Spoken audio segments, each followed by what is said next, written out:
آپ تشریف لے جا رہے تھے ہجرت کر کے، تو راستے میں ایک رابغ ایک جگہ آتی ہے، وہاں بھوک لگی، پیاس لگی، وہ کھانے کا سامان تھا نہیں، تو ایک بڑھیا عورت کا خیمہ دیکھا، وہاں پہنچے تو کہا ماں جی کچھ کھانے کو ملے گا؟ میں نے کہا بیٹا قحط کا زمانہ ہے، کچھ نہیں ہے. تو ایک مریل بکری کھڑی تھی وہاں، بالکل چمڑا تھے ہڈی. آپ نے کہا میں اس سے دودھ نکال لوں؟ ان کا بیٹا یہ تو بن بیاہی بکری ہے اور ماس اس کے اوپر نہیں ہے، یہ کیا دودھ دے گی؟ کہ آپ اجازت دو. ان کا لہلا چونکہ غیر فطری کام ہو رہا تھا، تو لہٰذا اس نے آپ کو غور سے دیکھا کہ یہ کون ہے جڑا یہ جی بکری جو دودھ کڈو ہے. لہٰذا آپ کیسے دیکھنے لگی. آپ نے بکری کو کھینچا اور اس کے تھنوں کو ہاتھ لگایا، وہ نیچے لٹک گئے اور ایک پورا ڈول دودھ سے بھر دیا. بکری سے یہ گلاس بھی نہیں بھرتا بکری کے دودھ سے، لیکن پورا ڈول بھر دیا. اپنے تینوں ساتھیوں کو پلایا، پھر خود پیا، پھر دوبارہ دودھ نکال کے پورا ڈول بھر کے اس اماں کو دیا، چلے گئے. بکری کی عمر 7 سال ہوتی ہے، 7 سال تک زندہ رہتی ہے، ذبح نہ کریں مر جاتی. یہ بکری 22 برس زندہ رہی اللہ کے نبی کے ہاتھ لگنے کی برکت سے. 22 برس اس بکری نے عمر پائی. جب شام کو اس کا خامد آیا، وہ کہنے لگا اے دودھ کتوں ہے؟ وہ کہنے لگی ایس بکری چو ہو جا گیا کملی ہو گئی، اتو دودھ کتوں آ گیا؟ ہو جا گیا اسے چو آیا، ہو جا گیا اپنی عقل کا علاج کرو، یہ کتوں آ گیا؟ کہنے ایک کوئی جادوئی شخصیت والا نوجوان آیا تھا، اس کے ہاتھوں میں کوئی طاقت تھی، اس نے تھنوں کو ہاتھ لگایا اور چشمہ بنا دیا. اچھا کیسا تھا ذرا بتاؤ، سفیلی ذرا دسے نا کیوں جائے. اب اس نے بتایا کہ میں نے کیا دیکھا، اور وہ کمال کیا اس بڑھیا نے کہ آج تک بڑے بڑے علماء ان الفاظ کا ترجمہ کرتے ہوئے تھک رہے.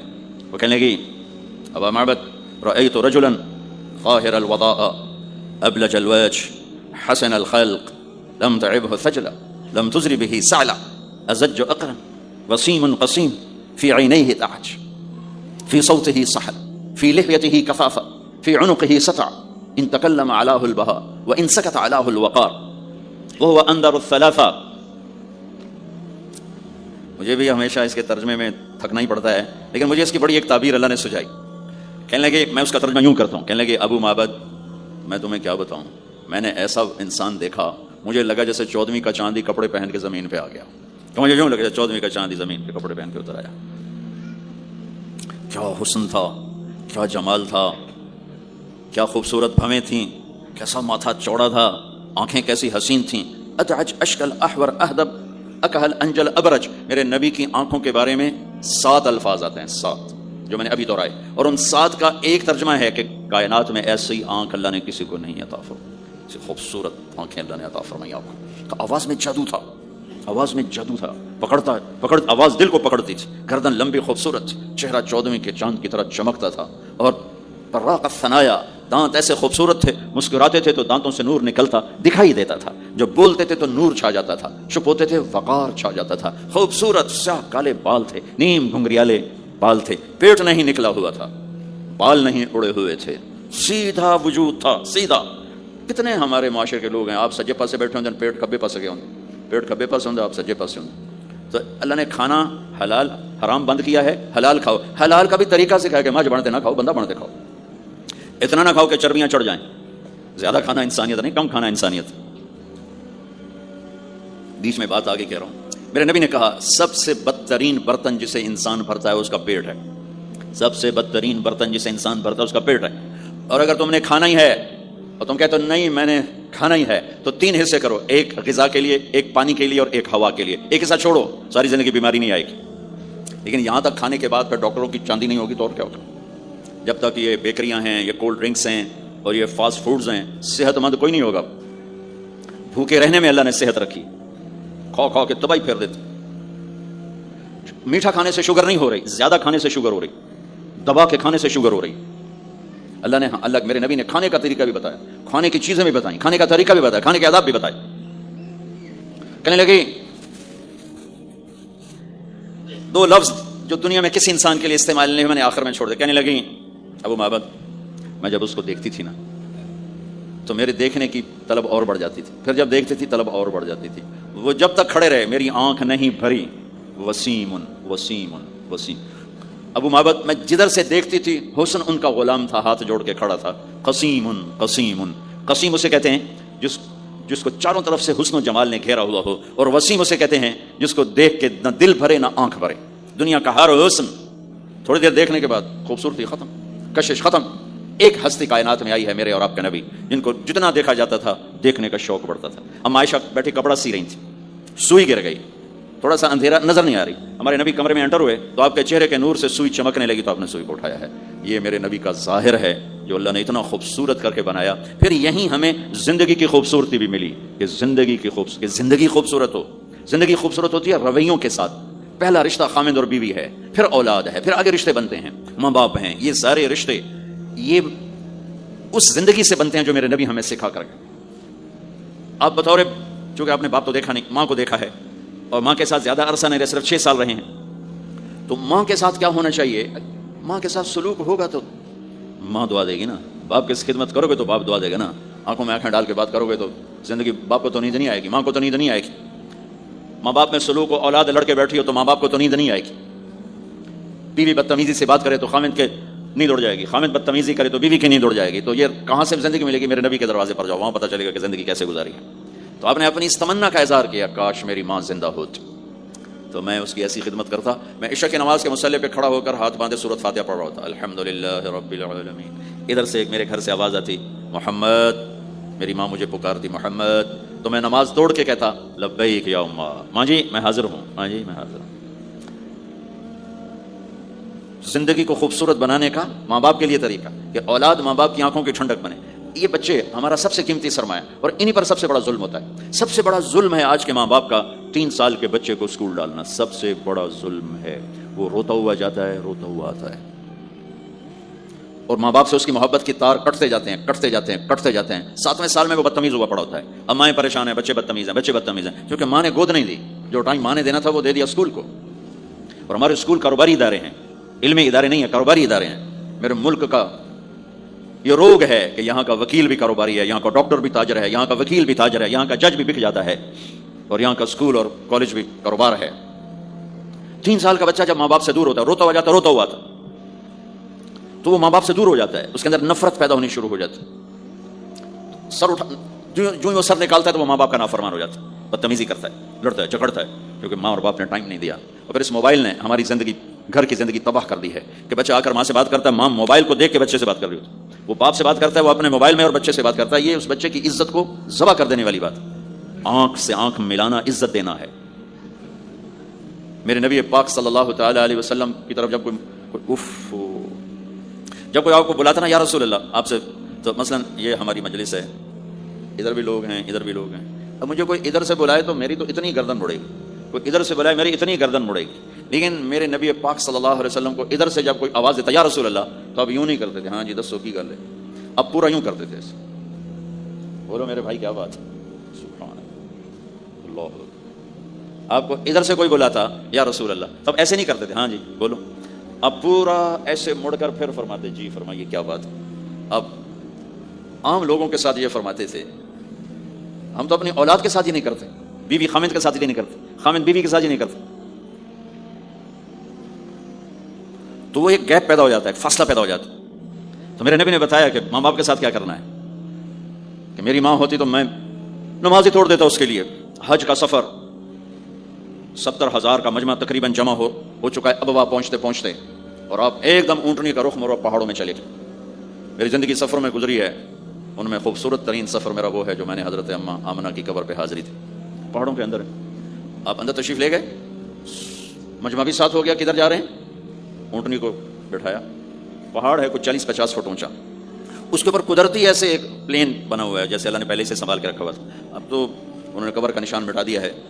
تو ماں کی قبر کے سرہانے تشریف لے گئے اور گھٹنے اٹھائے، ہاتھ یہاں رکھے اور سر گھٹنوں میں دیا ایسے۔ یہ پوزیشن ہے چھوٹے بچے کے رونے کی، جب وہ رونا چاہتا ہے تو پھر اپنے پاؤں اٹھا کر یوں کرتے۔ پھر اس کے بعد آپ ایک معصوم بچے کی طرح روئے، اور اتنا روئے کہ آپ کی ساری داڑھی آنسوں سے تر ہو گیا، آپ کا احرام تر ہو گیا، اور اپریل کی دھوپ تھی، اور آپ نے فرمایا میں آج رات یہیں قیام کروں گا۔ میں وہاں گیا ہوں، وہاں 2 آدمی نہیں ٹھہر سکتے، میرے نبی نے کہا میں یہیں ٹھہروں گا۔ آگے کوئی 6-7 میل دور انتظام تھا حاجیوں کے اس قافلے کے ٹھہرنے کا، کچھ لوگ چلے گئے ہوں گے، لیکن آپ نے وہ رات اپنی ماں کے سرہانے گزاری۔ اور میں جب وہاں پہنچا تو مجھے چونکہ سیرت پڑھی تھی تو مجھے چشم تصور میں وہ نظر آ رہا تھا، حضرت آمنہ کی عمر صرف 25 برس تھی، اور ہارٹ اٹیک ہوا اچانک۔ بولا نہیں جا رہا، اور اللہ کے نبی ماں کو دیکھ کے گھبرا رہے ہیں کہ کیا ہوا، 6 سال کا بچہ پہلی موت دیکھ رہا ہے، وہ بھی ماں کی. تو مجھے ہارٹ اٹیک ہوا تو بولا نہیں جاتا، بلا رہے ہیں بولا نہیں جا رہا، آوازیں نکل رہی، تو بلا رہے ہیں ام ایمن بھی ساتھ ہے، آوازیں نکل رہی، لیکن بجھنے سے پہلے شمع کے جو بھڑکتی ہے 2 لفظ بولے، کل حی میت و کل جدید بال وقد ولدت طہرا. میرے بچے، ہر جوانی ڈھلتی ہے اور ہر زندگی موت کا نوالا بنتی ہے، مجھے لگتا ہے میرا وقت آ گیا ہے، لیکن میں ایک ایسے بچے کو چھوڑ کے جا رہی ہوں جو ساری دنیا کو پاک کر دے گا، پاکیزہ چھوڑ کے جا رہے ہیں. تو پتھروں میں ہی دبایا، کوئی کھودنے کا تو انتظام ہی نہیں تھا. تو جب پہاڑ سے نیچے اترے تو اللہ کے نبی نے ایک دم ہاتھ چھڑا، دوڑ لگائی اور پھر پہاڑ پہ چڑھ گئے. تو ام ایمن آپ کی ماں ہے، دودھ پلا. 8 عورتوں نے میرے نبی کو دودھ پلایا، ان میں ام ایمن بھی. وہ جب پیچھے گئیں تو ایسا منظر تھا جس کو دیکھ کر شاید زمین بھی رو رہی ہوگی اور آسمان بھی، اور ابوا کے پہاڑ بھی. آپ ماں کی قبر پر ایسے لپٹے ہوئے اپنے سینے کو پتھروں کے ساتھ اور یوں دونوں ہاتھوں سے پتھر لیے ہوئے تھے. جب آپ ام ایمن قریب آئیں تو آپ فرما رہے تھے، ماں جی آپ کے سوا تو میرا کوئی نہ تھا، آپ بھی مجھے چھوڑ کے چلی گئیں، میرے لیے آپ کس کی گود ہے؟ تو ام ایمن رضی اللہ عنہ نے اٹھانا چاہ کے، بیٹا اٹھو، تو آپ نے انکار کر لیا. تو میں نے کھینچ کے نیچے لائیں اور زبردستی لائیں اور اونٹنی پر بٹھایا، اور آگے 2 راتوں کا سفر تھا. وہ سب میرے نبی کے خاموش آنسوؤں سے آپ کا گریبان تر ہوتا گیا. اور آگے نہ کوئی خالہ ہے، نہ کوئی اور آسرا ہے، نہ باپ ہے. باپ اور ماں ہی بڑا سارا ہوتے ہیں. دادا نے کفالت میں لیا 8 سال کی عمر میں، ان کا بھی اللہ ان کو بھی اپنے پاس بلا لیا. تو وہ سارا منظر میرے سامنے گھوم رہا تھا، اوپر سے سورج ڈوبنے والا تھا. تو عجیب کیفیات تھیں، وہ میں بیان نہیں کر سکتا ہوں. کہ اللہ کی قسم، اگر آپ اور میں زندگی کو خوبصورت بنانا چاہتے ہیں تو اپنے نبی کی زندگی کو سیکھنا ہوگا، ان بچوں کو سکھانا ہوگا. ہم نے کوئی کاروباری کام نہیں کیا کہ ہم سے کوئی کاروبار کر رہے ہیں، کوئی پیسہ کما رہے ہیں، حاشا وکلا حاشا وکلا. ہماری یہ نسل، ان کے ساتھ کاروبار کر رہا ہوں کہ یہ پروان چڑھیں اپنے نبی کی محبت کے ساتھ، یہ پروان چڑھیں اپنے حبیب کے نقش قدم پر چلنے کے ساتھ. ان کے اندر اللہ اس کے نبی کی محبت ہر بچے بچی کے اندر اللہ نے اپنے اور اپنے حبیب کی چپ ڈال دی، اس کو نکالا نہیں جا سکتا. میں اس کو ایکٹیویٹ کرنا چاہتا ہوں کہ اللہ کرے ان کے جذبے اللہ کے نبی کے ساتھ جڑ جائیں. پھر ماننا آسان ہو جاتا، پھر اطاعت آسان ہو جاتی. جب محبت نہیں ہوتی تو اطاعت نہیں آتی. تو میرے بھائی بہنوں، زندگی کی خوبصورتی کا تعلق میرے نبی والے خوبصورت اخلاق کے ساتھ. پھر اپنے بیویوں کے ساتھ کیا سلوک کیا. 2 مہینے چولہا نہیں جلتا، 2 مہینے کھانے کو کچھ نہیں ملتا، اور ہر بیگم قربان ہے، فدا ہے. 2 مہینے جس عورت کے گھر میں چولہا نہ جلے وہ خامد کا کیا حشر کرے گی. اور میرے نبی کے گھر میں 2 مہینے چولہا نہیں جل رہا ہے، خود بھی بھوک برداشت کر رہے ہیں، بیگمات بھی بھوک برداشت کر رہے ہیں. ایک رات حضرت عائشہ کے ساتھ لیٹے ہوئے تھے ایک ہی چارپائی پر، تو آپ کبھی یوں کروڑ بدلتے، کبھی یوں کروڑ بدلتے. پھر ایک دم آگے بڑھے اور چارپائی کی لکڑی کو پر ایسے پیٹ کو ٹیک کر نیچے جھک گئے. تو عائشہ اٹھ کے بیٹھ گئے، یا رسول اللہ کیا ہوا؟ آپ سیدھے ہو کر فرمایا، عائشہ بھوک بڑی لگی.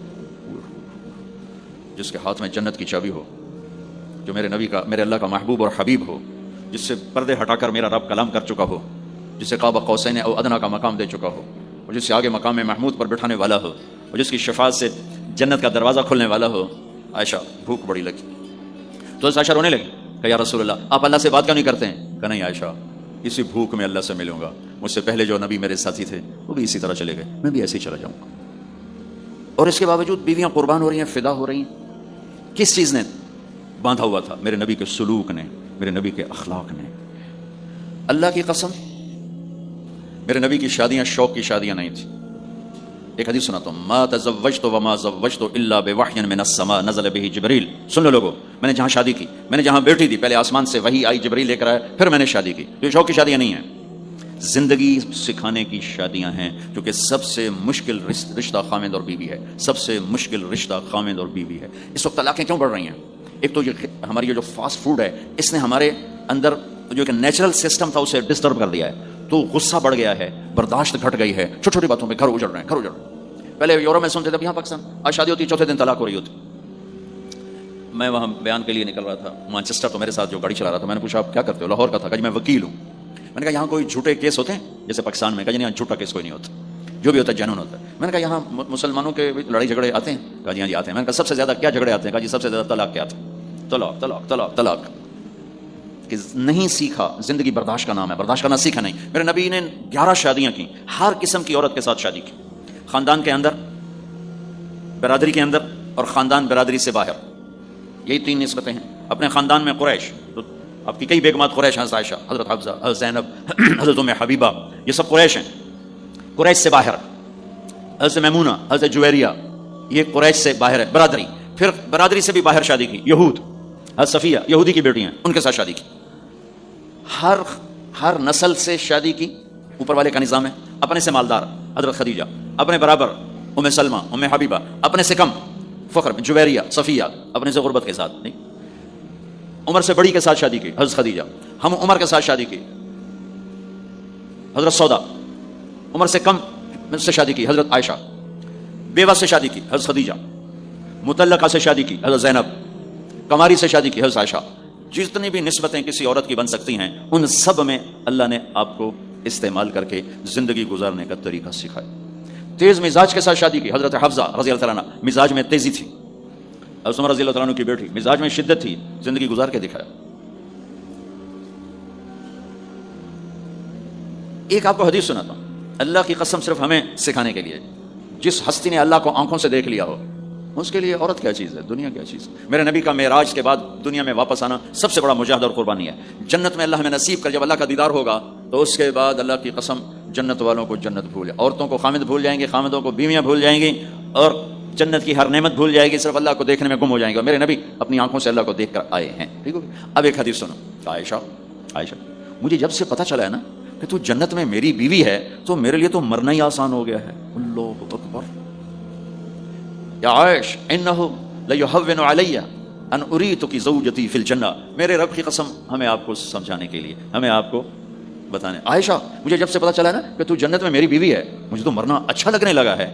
مجھے تو مرنا اچھا لگنے لگا کہ تو جنت میں میری بیوی ہے. سبحان اللہ.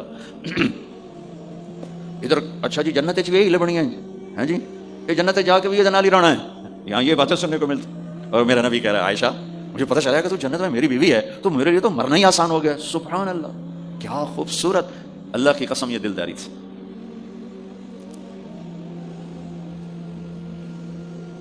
سب سے مشکل رشتہ خامد اور بیوی ہے. سینکڑوں آیات اس کے لیے اللہ نے اتاری. ماں باپ کے لیے چند آیات, اولاد کے لیے چند آیات, بہن بھائیوں کے لیے چند آیات, خامد اور بیوی کے لیے قرآن پڑھا ہے. پوری سورت اتاری ہے اور سینکڑوں آیات اتاری. چونکہ ایک اس رشتے کی اہمیت, ایک اس کی نزاکت اور کمزوری کہ کوئی رشتہ ٹوٹتا نہیں سوائے خامد اور بیوی کے. میں ماں کا بیٹا ہوں, باپ کا بیٹا ہوں, اچھا ہوں یا برا ہوں انہی کا. میرا نسب میری نافرمانی سے بدل نہیں سکتا. میں اللہ بخش کا بیٹا ہوں, میرا یہ نسب بدل نہیں سکتا, اچھا ہوں یا برا ہوں, اللہ ان کی قبر روشن کرے. خامد اور بیوی کا رشتہ ایک بول پہ ٹوٹ جاتا ہے, ایک بول پہ ٹوٹ جاتا ہے. اس لیے اس کو بچانے کے لیے آیات آیات آیات. اور میرے نبی کی شادیاں کہ کس طرح ایک گھر کو لے کے چلتے ہیں, کس طرح ہر مزاج کی عورت کے ساتھ سلوک کرتے ہیں. جہاد کا سفر, کاروباری سفر نہیں میرے نبی کا. اور چلنے لگے, اعلان ہوا کچھ کرو, سب نے سواریاں کس لیں, سامان کس لیا, یوں چلنے کا حکم ہو رہا ہے. اور حضرت عائشہ رضی اللہ نے اپنا یوں دیکھا, اونٹنی پہ بیٹھ گئی تھیں, ہار کوئی نہیں. یا رسول اللہ میرا تو ہار کوئی نہیں, میرا ہار گم ہو گیا ہے, میرا ہار تلاش کریں, ہم پھر چلیں گے. تو میرے نبی کہتے تو بڑی آئی نواب زادی, میں جہاد پہ جانا, تینوں ہار نہیں پائے گی, چل اگو لگ. میرے نبی نے کہا چلو بھائی عائشہ کا ہار تلاش کرو.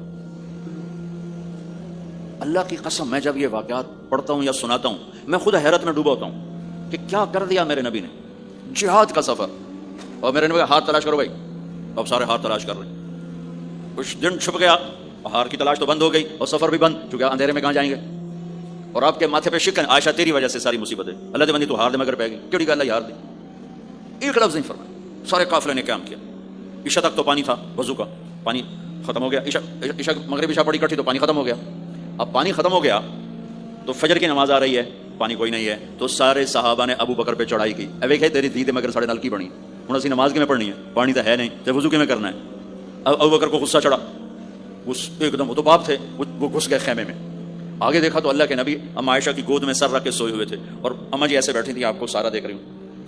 اب بولیں تو خطرہ ہے آنکھ کھل جائے گی, اور غصہ بھی چڑھا ہوا ہے, باپ بھی ہیں, تو اب مجھے دیکھو کیا کر رہے تھے.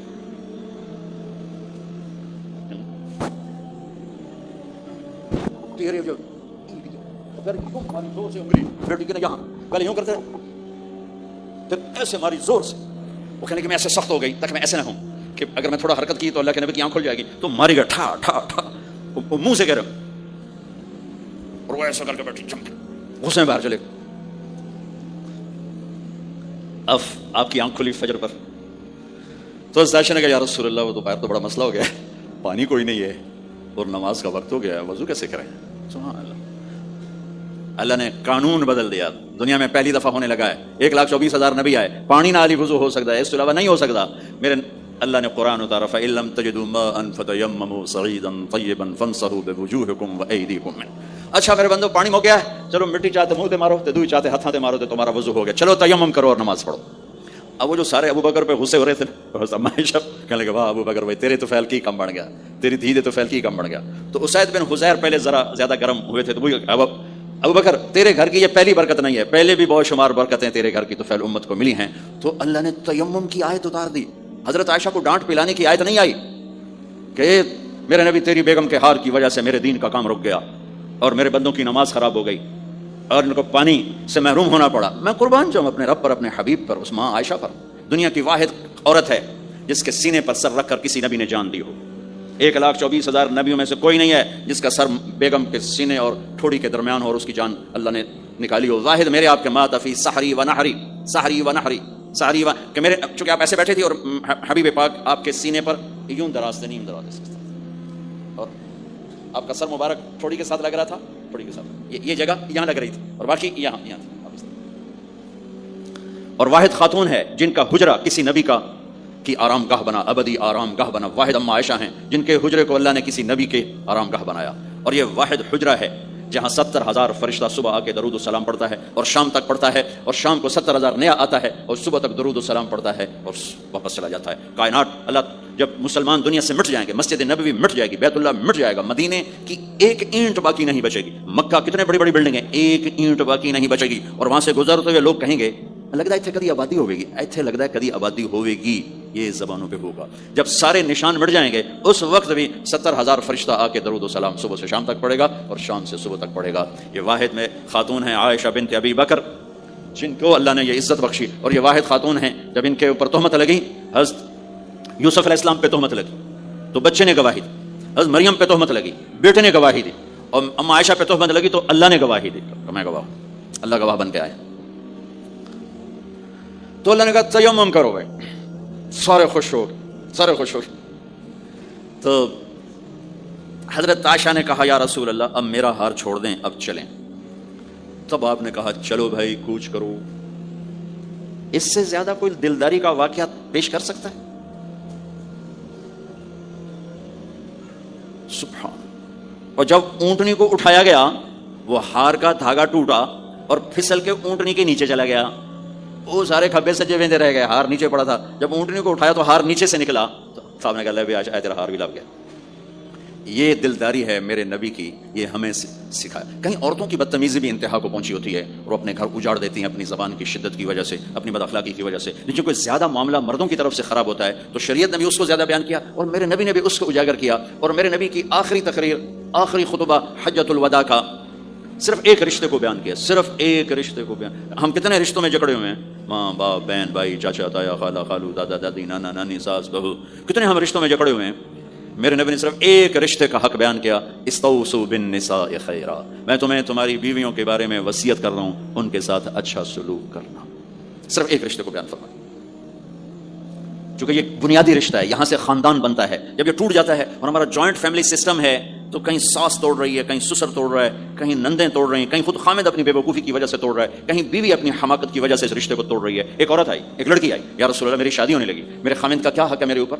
دونوں طرف کی میرے نبی نے زندگی سکھائی. میرے نبی نے فرمایا تیرے خامد کے جسم پہ پھوڑے نکل آئیں، پھوڑوں میں گندا پانی جمع ہو جائے، پیپ جمع ہو جائے اور تو زبان سے چاٹ چاٹ کے اس کے زخموں کو دھوئے تو بھی تو نے اپنے خامد کا حق ادا نہیں کیا ہے. دوسرا لائف کو بیلنس کیا میرے نبی کہ ایک گھر کیسے چلتا ہے، وہ کس طرح خوبصورت بنتا ہے، وہ میرے نبی کے اخلاق ہے. آپ سب سے ایک بات کرتا ہوں، برداشت کرنا سیکھ لیں، زندگی خوبصورت ہو جائے. صرف سارے اخلاق کو میں جمع کروں ایک لفظ میں، برداشت، اور اس کو شریعت میں صبر کرنا سیکھ لیں، زندگی خوبصورت ہو جائے گی. بچیاں ساس کی شکایت کر رہی ہوتی ہیں، کبھی خامند کی شکایت کر رہی ہوتی ہیں، کبھی اولاد ماں باپ کی شکایت کر رہی ہوتی ہے، کبھی اولاد ماں باپ کی شکایت کر رہے ہوتے ہیں. شکایتوں سے ایک جہان بھرا پڑا ہے. آپ شکایتوں کو دفن کر کے ہونٹ سی لیں. صبر، آہ نہ کر لبوں کو سی، عشق ہے دل لگی نہیں، سینے پہ تیر کھائے جا، آگے قدم بڑھائے جا، یعنی زبان حال سے کہہ دے کہ ہاں ستائے جا. جو ستاتا ہے چپ ہو جاؤ، جو ستاتا ہے چپ ہو جاؤ. اللہ کی قسم آپ ایسی طاقت بنو گے کہ پہاڑ بھی راستہ دیں گے. صبر انسان کی سب سے بڑی طاقت، صبر انسان کی سب سے بڑی طاقت ہے. صبر انسان کی سب سے بڑی طاقت، الٹا کے رکھ دیتی ہے چیزوں کو. چپ رہنا سیکھ، خاموش رہنا سیکھ، درگزر کرنا سیکھ. تو آپ دیکھیں گے آپ کی زندگی میں کتنا حسن آتا ہے، کتنی زندگی میں مٹھاس پیدا ہوتی ہے. غصہ نکال دینا وقتی ایک راحت ہوتی ہے، اور پھر شرمندگی اور ندامت کے سوا کچھ نہیں ہوتا. اور پی جانا، سہ جانا، یہ آپ کو ایک عظیم و شان ہستی بنا دے گا. آپ کی دعائیں عرش سے جا ٹکرائیں گے. چپ رہنا ان بچوں کو سکھائیں، خاص طور پر اپنی بیٹیوں کو چپ رہنا سکھائیں. کہ میں دکھ سے کہتا ہوں میرے دیس کا سسرالی معاشرہ ظالم ہے، ظالم ہے، ظالم ہے. اس میں نہ کوئی نمازی کی قید ہے، نہ بے نمازی کی، نہ دیندار کی، نہ بے دین کی، نہ کسی پردے والے گھر کی، نہ بے پردے گھر کی. سسرالی معاشرہ بہت ظالم ہے، بہت ظالم. جوائنٹ فیملی سسٹم عذاب بن چکا ہے، عذاب. پہلے ایک رحمت تھی یہ کہ سب کو اپنے حقوق حدود کا پتہ تھا. اب کسی کی زندگی میں دخل دینا یہ ہمارے اخلاق بن چکے ہیں. تو ہم اپنی زندگیوں کو خراب کر چکے، برباد کر چکے. پھر اولاد کے ساتھ کیا کرنا ہے؟ میرے نبی نے حسن حسین کے ساتھ 7 سال گزارے، حسین کے ساتھ 6 سال، حسن کے ساتھ 7 سال علیہم السلام رضی اللہ عنہما. 7 سال میں بچہ سمجھدار ہوتا ہے. ایک نصیحت نہیں کی، ایک نصیحت. 7 سال ایک نصیحت نہیں پائیں گے آپ. اتنے بڑے نبی، اتنا بڑا انسانیت کا بوجھ، اور روزانہ ٹائم نکال کے بچوں کے پاس آ کر بیٹھتے تھے، ان کے ساتھ کھیلتے تھے، کشتی کرتے تھے، اور بھائیوں کو لائن میں کھڑا کر دیتے تھے. تو حضرت جعفر جوانی میں شہید ہو گئے، ان کے بچوں کو عون، عبداللہ، محمد، ان کے 3 بیٹے تھے، ان کو بھی بلا لیتے اور ایسے ان کو لائن میں کھڑا کر کے پھر ایسے بائیں پھیلا، ہاں بھائی آؤ بھائی مجھے پکڑو، کون ہے جو مجھے پہلے ہاتھ لگائے گا، کون ہے جو مجھے پہلے ہاتھ لگائے گا. وہ دوڑ لگاتے، پانچوں کے پانچوں، کوئی سر پہ چڑھتا، کوئی کمر پہ چڑھتا، کوئی گود میں گرتا، اور میرے نبی بیٹھ کے مسکراتے. ایک مجھے بات یاد ہے، صرف ایک یاد، کہ حضرت امام حسن رضی اللہ تعالیٰ عنہ علیہ السلام، انہوں نے صدقے کی کھجور اٹھائی اور منہ میں ڈالی. صدقے کا آیا تھا مال، تو ایک کھجور اٹھا کے منہ میں، تو ہم کہا بخ بخ بخ، تو نے منہ میں نا انگلی ڈال کے کھجور نکال لی کہ بیٹا ہمارے گھر پہ صدقہ جائز نہیں ہے، اس کو پھینک دو. بس یہ ایک بات مجھے اپنے نبی کی زندگی میں ملتی ہے. ٹائم دیا، محبت دی. کمال کی بات ہے نہیں، اتنی بڑی ہستی ہو اور بچوں کے لیے گھوڑا بنے کھڑے، دونوں ہاتھ بھی ٹیک دیے، گھٹنے بھی ٹیک دیے، آؤ بھائی میری کمر پہ چڑھ جاؤ. ان کو کمر پہ چڑھایا اور پورے کمرے میں چکر لگا رہے ہیں. اور پھر ان سے کہہ رہے ہیں تمہارا اونٹ کیسا؟ اونٹ متیا سواری کو کہتے ہیں، لیکن عام طور پر متیا عربی میں اونٹ کے لیے بولا جاتا. تو پوچھتے بچوں تمہاری سواری کیسی ہے؟ پھر دونوں بھائیوں کو اتار دیتے اور نواسی حضرت زینب ان کو اٹھاتے اور اپنی کمر پہ بٹھا کر کمرے میں چکر لگا رہے ہیں. یہ مائیں روز ٹھوکی گلو دیا، ایدو تھپڑ. ساری مائیں سکول ماسٹر بنی ہوئی ہیں، اور ٹھوکے جاؤ، ڈنڈے ماری جاؤ. بس ایسی بے وقوف ہیں کہ جتنی محنت یہ کھانے پر کرتی ہے، اپنے کپڑے کو سجانے پر کرتی ہے، اس کا 100واں حصہ بچوں پہ کریں، ان کے بچے جنید بغدادی بن جائیں. ایک اسکول کے حوالے کیا 3 سال کی عمر، پھر ٹیوٹر کے حوالے، اکیڈمیوں کے حوالے، پوچھتے پوتر ان کے روبوٹ ان کا یہیں بھیجے جاتے. اے آیا کہ بھی آیا، اے بھی سنو برباد کیتا ہے. اور سنو، چلو یہ تو گھر کی بات ہے نا. ایک دفعہ حسن حسین کی کشتی کرواتے تھے، آؤ بھائی کشتی کرو بھائی. ایک دن کا واقعہ نہیں، یہ آئے دن کا واقعہ. لیکن ایک واقعہ کہ حسن حسین کی کشتی ہو رہی، حسین چھوٹے تھے، حسن بڑے تھے، تو حسن دبا رہے ہوں گے حسین کو، تو آپ حضرت حسین کو شاباش شاباش حسین، حسین زور لا شاباش. اما بول پڑی فاطمہ جنت کی سردار، یا رسول اللہ آپ ساری شاباش حسین کو دیے جا رہے ہیں، حسن کو نہیں دے رہے. ہم نے کہا فاطمہ یہ جبریل میرے پاس کھڑا ہوا ہے، یہ بھی حسین کو شاباش دے رہا ہے، تو اس کے پیچھے میں بھی حسین کو شاباش دے رہا.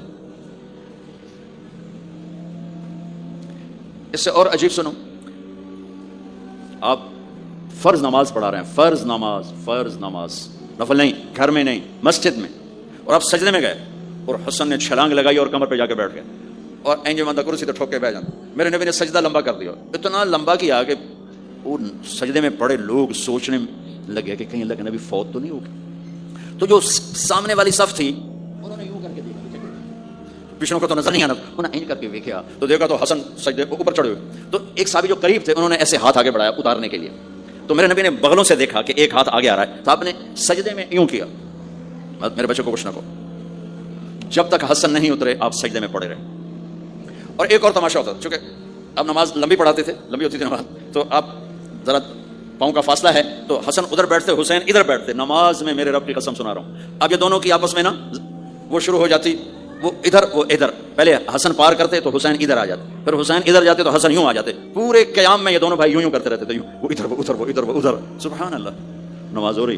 اس سے عجیب سنو، آپ نے اپنی بیٹی حضرت زینب، آپ کی بڑی بیٹی زینب، ان کی بیٹی امامہ کو ظہر یا عصر کی نماز پڑھا رہے ہیں. کہاں بٹھایا ہوا ہے؟ میں پہلے بیان کرتا ہوں یہاں بٹھایا ہوا ہے اللہ یہ دیکھیں، لیکن میں نے اب چند دن پہلے حدیث پڑھی، یہاں نہیں بٹھایا، یہاں نہیں بٹھایا، یہاں بٹھایا ہوا تھا، یہاں کندھے پر بٹھایا ہوا تھا، یہاں اللہ عاتقہ ہی، اس کو عاتق کہتے ہیں، نماز پڑھا رہے تھے، جب آپ رکوع میں جانے لگے تو یہاں سے پکڑا اور آرام سے اس کو ساتھ بٹھایا، پھر رکوع کیا، قوما کیا، سجدہ کیا، سجدے سے جب اٹھے تو پھر امامہ کو اٹھا کر کندھے پہ بٹھا کے پھر نماز شروع کر دی۔ 4 رکعتاں میرے نبی انج پڑھائیاں کہ نواسی یہاں بیٹھی ہوئی ہے صرف زندگی سکھانے کے لیے، صرف زندگی سکھانے کے لیے۔ بچوں کو پیار اتنا دو کہ وہ آپ پہ قربان ہوں، ڈنڈا، سوٹا، تھپڑ، بدتمیزی، ڈانٹ ڈپٹ یہ دوریاں پیدا کر دیتی۔ بہت چھوٹی عمر میں میں نے سگریٹ پینے شروع کر دی، 7-8 سال کی عمر میں نے سگریٹ پینے شروع کر دی۔ گاؤں میں تھے تو کوئی ماحول تو تھا نہیں، تو گھروں کو پتہ چل گیا، تو اب مجھے سگریٹ سے روکنے کے لیے سمجھایا جا رہا ہے۔ جی کیسے سمجھایا جا رہا ہے؟ میری ماں نے میرا منہ کھولا ہے کر کے، تو میرے ماسی نے چمٹا نپے دے وچ انگارا ہے تو این کر ٹھوکاں تیرے منہ وچ، ٹھوکاں تیرے منہ وچ، یہ مجھے سگریٹ سے روکا جا رہا ہے۔ جی مجھے منظر نہیں بھولتا، میری ماں نے دونوں ہاتھوں سے میرے جبڑے یوں کھینچے اور میری ماسی نے انگارا چمٹے میں ڈال کر پاما تیرے منہ وچ، پاما تیرے منہ وچ، پینے کا سگریٹ، او میں نہیں پیندا، او میں نہیں پیندا۔ ٹھیک، باہر نکل کر میں نے پہلا کام سگریٹ سلگایا، اور میرے چھوٹے بھائی نے دیکھ لیا میری مصیبت عربیاں، وہ مجھ سے بھی 2 سال چھوٹا، 5 سال تھا، میں 7 سال اور 5 سال، میں کہتا میری شکایت لاوے گا، میں کہا تلی میں کوئی تلی دے، میں نے سگریٹ اس کے منہ میں لگایا، تو بھی پی میں بھی پینا، تاکہ میری شکایت نہ لگائے۔